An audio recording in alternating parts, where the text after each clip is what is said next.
Bitcoin, guys, is and has hit an all-time high today. It's kind of crazy seeing as many people kind of have this bear sentiment that they have when, again, Bitcoin is hitting all-time highs. But yeah, there are a few interesting dynamics happening right here. So let's just look at Bitcoin. Okay, so let's just get a little bit bullish here before I show you the rest of the market and kind of what I'm kind of looking at. All-time highs, guys, is no area to be bearish. There is no overhead resistance. Bitcoin is just giving us so much pain because all our altcoin fam is waiting for that breakout when we drop below this level, but it's not happening. And it's almost like Bitcoin is using this zone to slowly edge higher and higher towards that $100,000 area, which I think is a magnet. Just psychologically, I think so many people are waiting to see what happens at that $100,000 mark. So we saw a lot of people make money off WIF, which was really exciting. But you're right, Bonk seems to have taken that #1 spot again. And again, look at this price action. One of the best price actions you'll see in the market right now, especially over the last week. So yeah, really good here.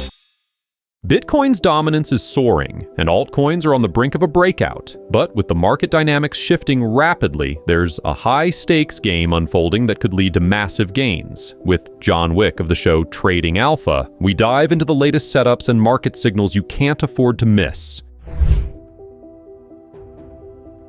Bitcoin, guys, is and has hit an all-time high today. It's kind of crazy seeing as many people kind of have this bear sentiment that they have when, again, Bitcoin is hitting all-time highs. But yeah, there are a few interesting dynamics happening right here. So let's just look at Bitcoin. Okay, so let's just get a little bit bullish here before I show you the rest of the market and kind of what I'm kind of looking at. All-time highs, guys, is no area to be bearish. There is no overhead resistance. It is open skies, but at some point we will get a pullback, and it looks like that is happening in alts right now. Is that we do have the dollar, and you can see how this is a very, very strong resistance area. We came up, we retested it here for the second time already, popped above it, came down. We have not been able to break above this resistance on the dollar, but now we are sitting just above it. I do believe that this is an area, because right now what we've had is a strange dynamic with the dollar going up and risk assets also going up as well. That is not normal. Normally, as Scott and I know, when the dollar goes up, it puts pressure on risk assets, aka Bitcoin, altcoins. The riskier the asset, the more pressure there is on that asset because it is, well, more risk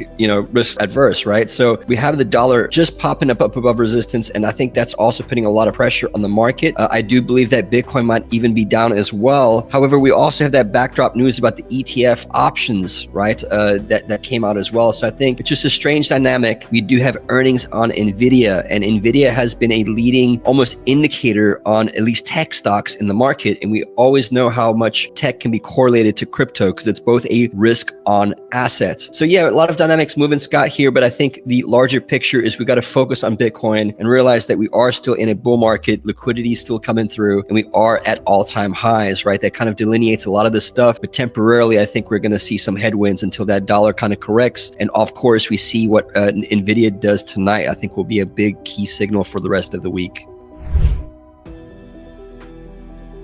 Yeah, absolutely. In fact, you bring up a good point. Let's go ahead and bring out that Bitcoin dominance chart that you and I love looking at with some patience with. You can see here I've labeled the patience zone for altcoins right here in this zone. And Bitcoin is just giving us so much pain because all our altcoin fam is waiting for that breakout when we drop below this level, but it's not happening. And it's almost like Bitcoin is using this zone to slowly edge higher and higher towards that $100,000 area, which I think is a magnet. Just psychologically, I think so many people are waiting to see what happens at that $100,000 mark. So yeah, a lot of moving dynamics, guys, and Scott, but yeah, it's not time for our altcoin fam to party just yet. The gains that we have in crypto are unlike and unmatched by any other market, but we got to understand that it's not always going to be up only market, especially even in a bull market. There's going to be pullbacks, and I don't even consider this a large pullback. If we look at Dogecoin over here, right, clearly a break of the macro downtrend line. This is the monthly chart. You can see we're still bullish, we're still holding green dots, but again, you got to consider some type of pullback. So let's go through them a little bit. We got Dogecoin right here. I do think that this area here on the monthly chart is a very interesting level. I wouldn't be surprised if we pull back to that level even a little bit further, right? Whether that's now or later, I do think that is what I call a logical place to pull back, okay? A lot of times when you see a logical place, if we're in a very strong bull market, you'll see a little pullback that'll come here, it'll test it a little bit, and if we're lucky, we'll get a good reaction and the whole market market will keep on being a bull market. That's kind of what I'm expecting. So there's your level for Doge. I know a lot of people are in SUI and they're asking for SUI. This is the daily chart. I got this level here. A lot of people asked me today how I got this level. It is a weekly level. I'm looking to see how we close here on the weekly, and I'm hoping that even if we dip below this little support zone, that we end up closing above the support zone. That would be a nice little retest for me, in my opinion. So that's your level, guys, in SUI to watch.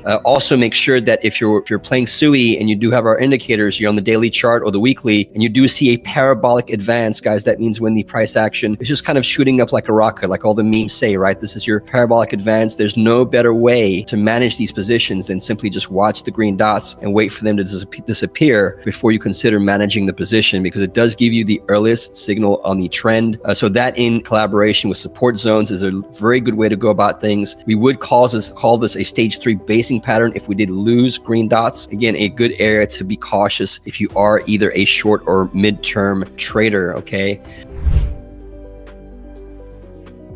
Moving on to XLM, it's another one that's had a really great move. So people have asked me about this. What do I do now? Again, just like our framework that we always use, you have a stage 1 basing pattern here, finally breaks above resistance, got a little strength arrow. This is a stage 2 uptrend. As you can see, it's shooting right upwards. This is what you call a rocket pattern in crypto, or again, your parabolic advance. You're just holding the green dots the whole time. They have not disappeared. This is the midterm daily time frame. And again, here is kind of my level in the sand that I want to see this close above, and not to spend too much time underneath it, right? We can go through all this, but the real takeaway is I think we have to see what Bitcoin does. I think that $100,000 area is really going to be a telltale sign for everything. You know, if we get rejected there, it's got a lot higher to move. Again, I like it that it's above this pink line over here, my area, my logical place, again, like I call it. The more time we spend above this place, I think that could be a really good place for support. But that's what you kind of want to start looking for here, guys, is the coins that are not moving too much to the downside, that are finding some type of level of support. That's kind of what you want to look for here. The Bitcoin market is heating up, with dominance at all-time highs and no resistance in sight. We're edging closer to that $100,000 mark, and this could be the moment Bitcoin makes its biggest move yet. But altcoins aren't out of the picture. Many are waiting for a breakout above the 50% dominance level. However, there's a key risk. While both the dollar and risk assets are rising, there may be a short-term correction in the near future before the dollar corrects. John Wick discusses how to navigate this volatility with effective trading strategies.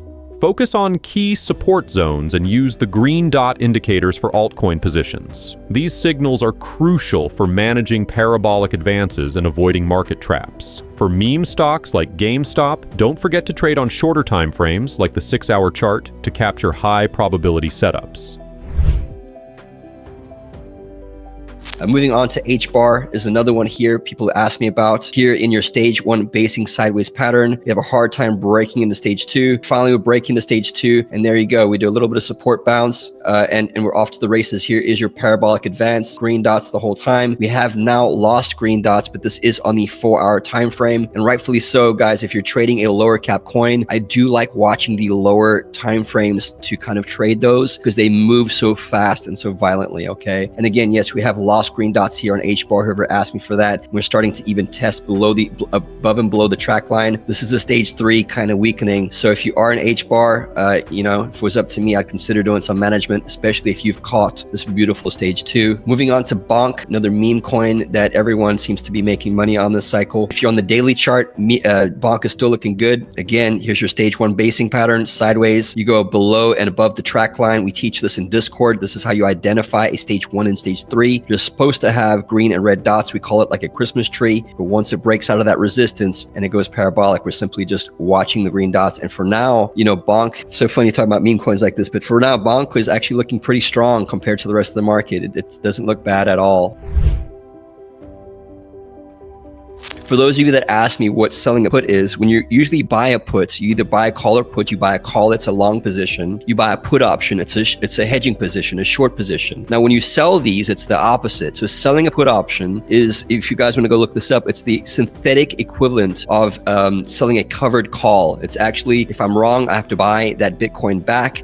If I'm right and it doesn't go below that level that I shared with you guys yesterday, I pull in a premium out of the market. So that's me being bullish on Bitcoin out to January. January. And again, here you can see IBIT. A lot of people were scared that starting options was going to be very bad for Bitcoin. Sometimes it can, sometimes it can't. But I believe in a bull market, when you get things like this, people are looking to leverage to the upside. As Scott said, when we looked at the call and put ratios, it was clearly dominated by call buying pretty far out. Almost people looking for a cheap leaps, as we call them, long-term put options. Long-term call options, which is basically like a lottery ticket. Well, in crypto, you can divide a day into 4 segments on the 6-hour chart. So it's just easier for me to watch. And it tends to play very, very friendly with our indicators. Here you can see here, we've had a squeeze breakout arrow. This happens after volatility gets bent up, letting you know extreme move is coming. We have a little clue here in a confirmed bottom signal as well. And after that, you guys, it was just bouncing off the track line with green dot reactions on every retest of the track line that we had. For those of you in the Discord, you know that a test of our track line, which is this line with a green dot, is a good reaction, and we consider that one of our high probability setups. So for GameStop, it looks pretty good right now. But again, guys, I really think that the market is going to be paying attention to what Nvidia does, right? And Nvidia just hit all-time highs last week, or almost hit all-time highs last week. I think it's the last 2 weeks. As Bitcoin and altcoins continue to make huge moves, staying ahead of the curve is essential. Keep an eye on key market indicators, manage your risk with support zones and green dot signals, and always trade with a plan. If you're serious about making moves in crypto and stocks, don't miss out. Subscribe to Trading Alpha for expert insights and real-time analysis. With the right strategies, you could be poised for massive gains in this explosive market.